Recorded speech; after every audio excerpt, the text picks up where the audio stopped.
भगवत गीता में भगवान श्री कृष्ण कहते हैं कि मन का बेचैन होना उसका स्वभाव है। हमारे मन को लगता है कि अगर वह अलग अलग बातों के बारे में सोचता रहेगा तो हमें आने वाली हर मुश्किल और मुसीबत से बचा लेगा, पर ऐसा होता नहीं है। हम अपने जीवन का काफ़ी अधिक समय सोच विचार कर परेशानी में लगाने लगते हैं। भगवान श्री कृष्ण कहते हैं कि मन का यह स्वभाव बदलना मुश्किल जरूर है पर असंभव नहीं। अच्छा, अब आप एक बात बताइए, क्या आप कौवे को कह सकते हैं कि वो काँव काँव की आवाज़ ना करे, या फिर क्या आप किसी मेढक को कह सकते हैं कि वह पानी देखते ही ऊंची छलांग ना मारे? हमारे मन का भी कुछ ऐसा ही है। जीवन में कुछ भी होता है, अच्छा या बुरा, हमारा मन इस बात पे काँव काँव करने लगता है। काँव काँव से मेरा मतलब है चिंता करना, व्याकुल होना, कोई बुरी बात होती भी नहीं और मन परेशान की ऊंची ऊंची लपटें लेने लगता है। कभी कभी तो मुझे ऐसा लगता है कि हम में से कई लोग सिर्फ परेशान होने के लिए ही जीते हैं। सारी परेशानियाँ, पीड़ा, दुविधा अक्सर हमारे ही मन की बनाई हुई कहानियाँ होती हैं। भगवान श्री कृष्ण जी कहते हैं कि अपने मन को शांत और स्थिर करने के लिए दो ही उपाय करना जरूरी है। पहला ध्यान और दूसरा वैराग्य।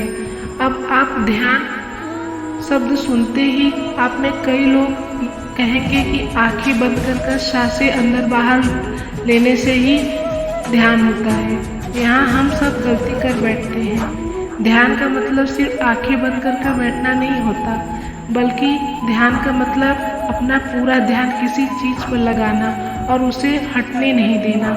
अगर आप रोटी बना रहे हैं तो सिर्फ उस बात पर ध्यान दीजिए। अगर आप पिक्चर देख रहे हैं तो आप पूरा ध्यान पिक्चर पर लगाएं। यह मत सोचिए कि पिक्चर देखकर आपका समय बर्बाद हो रहा है। अब आप जीवन के हर छोटी बड़े काम को पूरे ध्यान से करते हैं तो आपका जीवन एक मेडिटेशन बन जाता है, यानी ध्यान बन जाता है। ऐसे जीवन में शांति, स्थिरता, साहस और सफलता का होना बहुत जरूरी होता है। वैराग्य भाव दूसरा उपाय है। वैराग्य का अर्थ यह नहीं कि आप सब कुछ छोड़कर जंगल में जाकर बैठ जाएं। वैराग्य का सच्चा अर्थ है कि आप जो काम कर रहे हैं उसका क्या नतीजा है या रिजल्ट निकलेगा इसकी चिंता ना करें। जैसा अगर आपने कोई इंटरव्यू दिया है, आप यह कर सकते हैं कि पूरे मन से तैयारी करें और अपना बेस्ट देने का प्रयास करें। वह नौकरी मिलना या न मिलना वो किस्मत की बात है। इस नतीजे के पीछे अलग अलग चीज़ें हैं जो आपके बिल्कुल कंट्रोल में नहीं है। तो जिस चीज़ के बारे में आप कुछ कर नहीं सकते तो उसके बारे में चिंता भी ना करें। यही वैराग्य है। सच्चा मतलब यह होता है कि भगवान कहते हैं कि आप चिंता से मुक्त होकर किसी भी चीज़ को ध्यान से करो, उसी में आपका जीवन धन्य है।